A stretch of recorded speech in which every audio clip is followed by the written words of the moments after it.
ఉంది.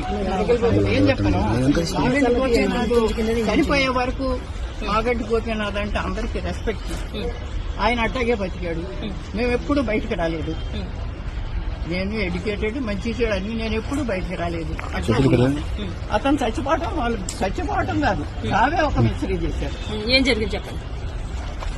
ఇది అంతా మరి కేటీఆర్ గారి వల్లే జరిగిందని నేను జవాబు ఆయనే చెప్పాలి నాకు. ఎందుకంటే ఒక హాస్పిటల్లో ఉన్నాడు, చచ్చిపోయాడని కొంతమంది అంటున్నారు. చూడనివ్వటం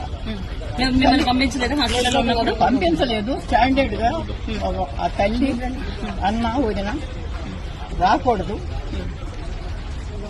లోపలికి, ఎక్కడికి రాకూడదు, ఐయూసీ ప్రెమిసెస్ రాకూడదు. వస్తే ఏమవుద్ది తల్లి వస్తే తర్వాత అక్కడ ఉన్న వాళ్ళకి కూడా ఏమి ట్రీట్మెంట్ జరుగుతుందో వాళ్ళకి చెప్పొద్దు. అసలు జబ్బు చేసిందే నాకు తెలియకుండా హాస్పిటల్కి తీసుకెళ్ళిందే నాకు తెలియదు.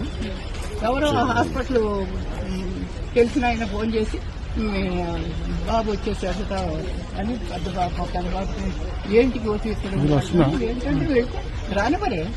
అలాగే ఇప్పుడు కూడా వాళ్ళ కొడుకును కానీ మీరు ఎందుకు చనిపోయినప్పుడు ఎందుకు రాలేదని చెప్పి అయితే అడుగుతున్నారు. భార్య ఎందుకు రాలేదు, కొడుకు ఎందుకు రాలేదు, గోపీనాథ్ గారు చనిపోయినప్పుడు ఏ కారణం చేత వాళ్ళు రాలేదు.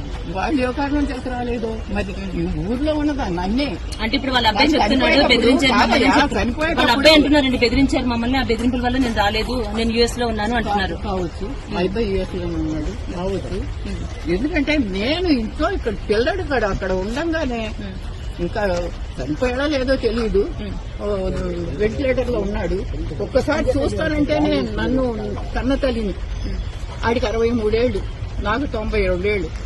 ఏమ్మా చివరి దశలో ఇటువంటి బాధ వచ్చింది ఏంటి, పిల్లాన్ని చూస్తానంటే చూడలేకుండా చేసి 3 రోజులు మరి వెంటిలేటర్లో అట్టి పెట్టారు.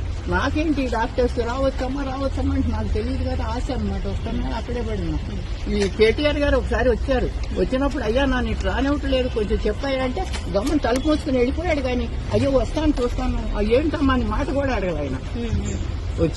వచ్చి వాళ్ళతో మాట్లాడాడు పైకి వెళ్ళి. వాళ్ళు వేరే రూమ్ లో ఉన్నారు, మాట్లాడా అక్కడ పరిగెత్తారు. ఏంటంటే లిస్ట్ లో కేటీఆర్ ఉన్నారు, నేను కూడా ఆ లిస్ట్ లో ఉంటాను. అయ్యో ఈయన వచ్చాను కొంచెం చూడండి ఇస్తాడేమోనని ఆశమ్మ ఏం చేయదు అన్నది. ఆశతో పరిగెడితే ఆగమ్మ లోపలికి వెళ్ళి వస్తాను, లోపలికి వెళ్ళి ఇంకో దారి నుంచి వెళ్తున్నాడని అసలు విషయం చెబుతామని గౌరవ పరిగెత్తా. పడే పడదాను ఈ వయసులో పరిగెత్తే గమనం తలుపు మూసేసుకున్నాడు.